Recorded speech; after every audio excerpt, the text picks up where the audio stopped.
You weren't going to check your phone again. Seriously. This time you meant it. You toss it onto your bed, walk away, maybe even congratulate yourself for acting like a normal, emotionally stable adult. 37 seconds later, it's back in your hand. No notification, no reply, just your own message sitting there, looking increasingly embarrassing. Now your brain starts writing fan fiction. They're mad. I probably sounded annoying. They saw it. They just don't want to answer. Meanwhile, the other person is probably standing in line buying toothpaste. So why does your body refuse to believe that? Because your brain is ancient, not old, ancient.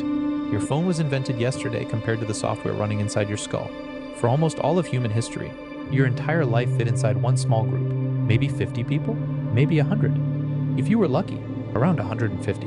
That was everybody you knew, everybody who hunted with you, shared food with you, acopetched you up. When you got hurt, watched your kids, warned you when something with teeth was sneaking toward camp. There was no plan B, no neighboring city, no I'll just make new friends, lose your tribe, and your odds of surviving dropped off a cliff.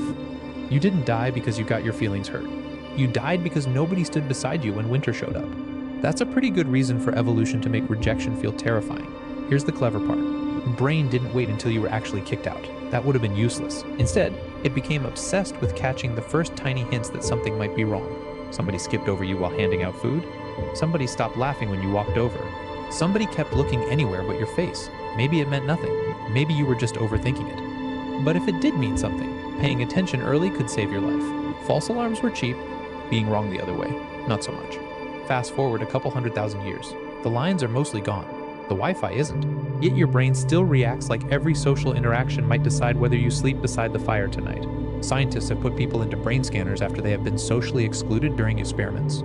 Not dramatic stuff. Simple games where strangers suddenly stop including them. That's enough. Parts of the brain that react to physical pain become active too. Your nervous system doesn't file rejection under minor inconvenience. It files it under deal with this immediately, which explains why getting left on read can feel weirdly physical. Your stomach tightens, your shoulders creep upward. Food suddenly sounds less interesting. You reread your own message like it's evidence in a murder trial. Was the period too aggressive? Should I have used an emoji? Wait, was the thumbs up passive aggressive? Nobody knows anymore. The really unfair part is this: your ancestors almost never had to deal with silence. Actual silence. People lived on top of each other. If someone was annoyed, you usually knew. You saw the eye roll, heard the sigh, caught the awkward body language. Humans are ridiculously good at reading faces. We are basically walking lie detectors. Texting throws all of that straight into the trash. No face, no voice, no shrug, no awkward smile, no sorry, I was in the shower. Just delivered, seen, nothing. Imagine trying to judge someone's mood after hearing exactly one word through a locked door. That's basically modern texting. Your brain hates missing information. It treats blank spaces like unfinished puzzles. And here's the annoying part. It almost never fills those blanks with happy thoughts. Nobody sits there thinking they're probably taking a lovely nap. No, your brain picks the darkest explanation first. They'd finally realized I'm exhausting. Very efficient, very dramatic, completely prehistoric. Read receipts somehow made this even worse. Before they existed, you could tell yourself they hadn't opened the message. Now your phone politely informs you they read it 28 minutes ago. Congratulations. You have received exactly one new piece of information. Your emotional stability has been canceled. Nothing is actually happening, yet every passing minute starts feeling like fresh evidence. 5 minutes, 15, 42. Your brain treats the clock like it's watching a crime unfold in real time. The funny thing is that real life is painfully boring. People open messages before meetings, before class, while carrying groceries, while trying not to drop their coffee. They think, I'll answer after this. Then somebody starts talking to them. The dog throws up. Their train arrives. 3 hours disappear. It happens constantly. Psychologists have been saying this forever.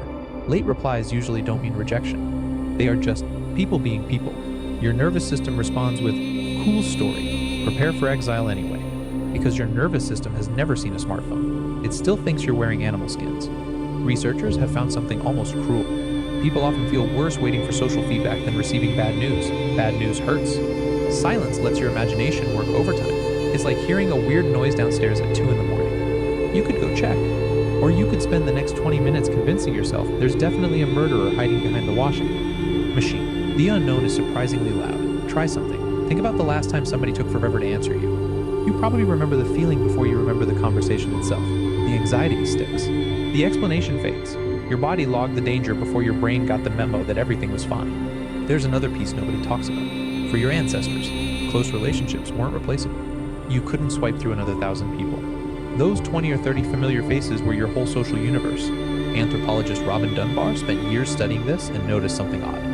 Humans seem built to maintain around 150 real relationships, not 10,000. Not a million followers, around the size of an old village. Your brain still expects life to work like that. Instead, your phone lets you drift through hundreds of tiny social interactions every single day. Tiny hits of acceptance. Tiny stabs of uncertainty. Over and over and over. Researchers have watched people unlock their phones dozens, sometimes hundreds of times a day. Not because the phone buzzed, because they expected it to. Hope became muscle memory. So did anxiety. Think about how ridiculous this would look to one of your ancestors. A glowing rectangle makes your heart race because another glowing rectangle somewhere else hasn't lit up yet. They would assume it was cursed. Honestly, they wouldn't be completely wrong. Every unanswered message quietly pokes the oldest fear your species ever developed. Not, do they like me? Something much older, much simpler. Am I still part of the group? That's the question your brain has been asking for hundreds of thousands of years. It just found a brand new way to ask it, through 3 little dots that never appear.